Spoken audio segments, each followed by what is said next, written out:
Hi, I'm Samuel Bass, lead designer of Command & Conquer 4 Tiberian Twilight, and I'm here today to talk to you about why you should pre-order the game.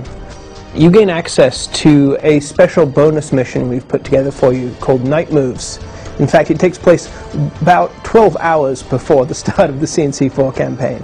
And what it does is it puts you in the role of a commander, but not for Kane or for GDI, but for this character called Gideon, who is this Nod separatist who sees himself as the kind of the heir to Kane's throne, and you are there to set up an ambush for a very important figure. And it's really how that happened, the backstory of what you will experience playing the first mission of the campaign. So Kane is on his way to a special event where he's going to unfold the Tiberium control network and reveal it to the world, but Gideon doesn't want this to happen. He wants to intercept Kane, and in order to do this, with a little bit of Nod irony, he wants to kill him with obelisks of light. So we thought it would be cool to find out, how did a Nod general find a way to get these things into the city without Kane knowing?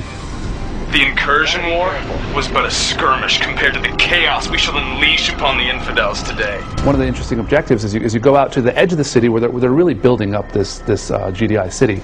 You go out there and you find a couple of vehicles that you think will be able to get into the center of the city unnoticed, and you capture those. Your discovery would mark the end of this grand plan before it even begins.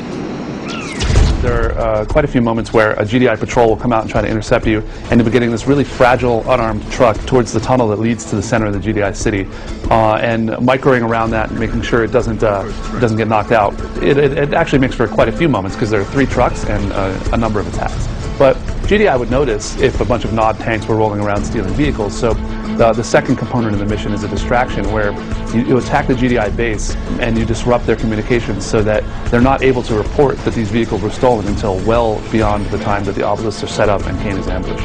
And this one I like to use offense because I like to hit the final objective really hard. There's a GDI defense unit that gets set up with a lot of towers, and it can be hard to tear that down without some heavy weapons. But another thing you can do, there's one mammoth on the field, and some mammoths get sent towards you. You can knock those out and use your engineers to send them back, and that works just as well. The key things with Night Moves is it was the last mission that we made. It was made with all the experience of making the CNC4 campaign. It was much more open plan missions, and Night Moves can really tackle it in any way you see fit. We didn't come up with a specific solution as much as create a problem and ask you to solve it. Now the heretic, the corrupter of our faith, he shall pay. What it does is it provides some additional depth, and I recommend you play it. I think it's pretty cool. Well, I think it gives a lot more context to the story between Kane and the splinter factions of Nod, and any additional backstory you can get, I think, adds flavor to the entire campaign.